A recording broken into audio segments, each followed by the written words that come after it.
श्री स्वामी समर्थ मैत्रिणींनो, तुमचं माझ्या ज्योत्स्नास कुकिंग या यूट्यूब चॅनलवर खूप खूप स्वागत आहे. कशा आहात तुम्ही सर्वजणी आणि कसं चाललं आहे तुमचं सांगा बरं नक्की कमेंटमध्ये. आता हिवाळा आला आहे, छान मस्त भूक देखील वाढलेली आहे. सर्वांना असं चटकमटक खाऊशा वाटतं. बटाटे छान आलेले आहेत, भरपूर भाज्या वगैरे आलेल्या आहेत, पुदिना पण आलेला आहे. सो आपण रेसिपी केली आहे मस्त असे बटाटा पराठा. बघा तुम्हाला सांगते ही खूप साधी रेसिपी केली आहे, पण झटपट झालेली आहे, मस्त झालेली आहे. जर तुम्ही पण या पद्धतीने रेसिपी केली की बघा असे मस्त छान बटाटे पराठे झाले होते आणि ते तव्यावरच अशा पद्धतीने मस्त असे फुललेले होते. बघा मस्त दिसते की नाही. आणि छान रेसिपी झालेली होती. आपण 2 ते 3 बटाटे उकडलेले होते. मी तुम्हाला डिटेल रेसिपी सांगतेच. बघा अशा पद्धतीने हे बटाटे पराठे छान आलू पराठा छान तव्यावरच फुललेला होता आणि मस्त दिसतंय ना, एकदम असा पोळीसारखाच पराठा दिसते. पण त्याच्यामध्ये स्टफिंग पण असं भरपूर भरलेलं आहे. चला आपण रेसिपीला सुरुवात करूया. आता त्यासाठी आपण वाटण करून घेणार आहोत. आपण लसणाच्या पाकळ्या घेतलेल्या आहे, मिरच्या घेतलेल्या आहे, पुदिन्याचे पानं घेतलेले आहे. हे छान आपण मिक्सरमधून बारीक करून घेणार आहोत. बघा अशा पद्धतीने पुदिना घातला ना की एक छान वेगळी चव लागते.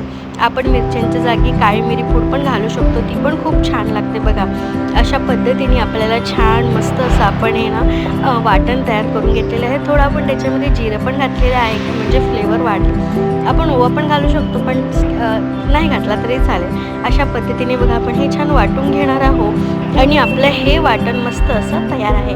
त्यानंतर आपण छान बटाटे उकडलेले होते आणि त्याचे सालं काढून घेतलेले होते आणि त्याच्यानंतर अशा पद्धतीने आपण बटाटे छान किसून घेतलेले होते. मी किसून घेतलेले आहे. कोणी लोक आपण मॅश पण करून घेऊ शकतो, हाताने पण मॅश करू शकतो किंवा मॅशने पण छान असं आपण मॅश करू शकतो, घेऊ शकतो. बघा अशा पद्धतीने आपण छान बटाटे पण किसून घेतलेले आहे. मी किसून घेतलेले होते, पण ते मॅश केलेले त्याची पण चव वेगळी लागते आणि किसून घेतलेल्यांची पण बटाट्याची चव छान लागते.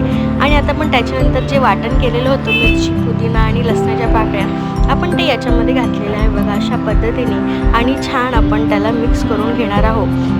त्याच्यानंतर आपण त्याच्यामध्ये थोडं मीठ घालूया आणि बघा अशा पद्धतीने बस आपण याच वाटणाचे आपण बटाटा पराठा केलेले होते आणि त्याच्यानंतर आपण चवीपुरतं मीठ घातलेलं आहे आणि हे छान आपण मिक्स करून घेणार आहोत.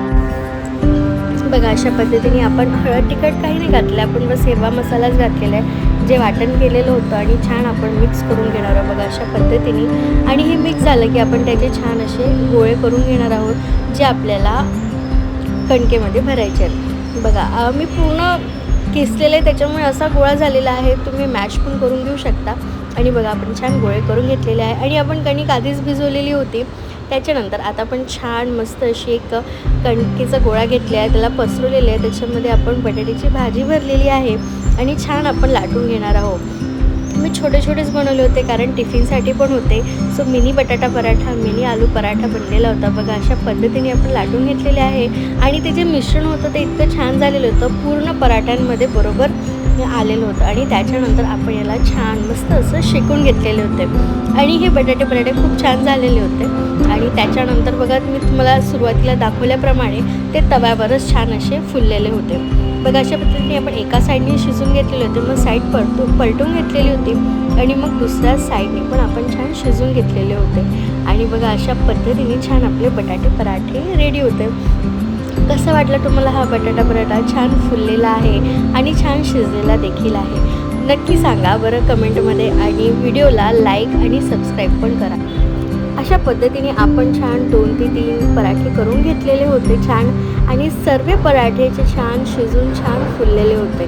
बघा मस्त झालं की नाही पराठे. तुम्ही पण या पद्धतीने पराठे, बटाटा पराठा, आलू पराठा करून बघा. बघा मस्त फुललेले आहेत बटाटे पराठे. चला आता आपण प्लेटिंग करून घेणार आहोत आणि बघा अशा पद्धतीने आणि मस्त टिफिनमध्ये पण आपण छान घेऊन गेलेलो होतो आणि खूप वेळपर्यंत हे छान झालेले होते. बघा मस्त असं आलूचं सारण, बटाटा सारण पण छान भरलेलं आहे आणि आपण त्याला गार्निश केलेलं होतं छान मस्त अशा टोमॅटो सॉससोबत आणि छान आपण त्याला असं पसरून घेतलेलं होतं. अशा पद्धतीने चला श्री स्वामी समर्थ.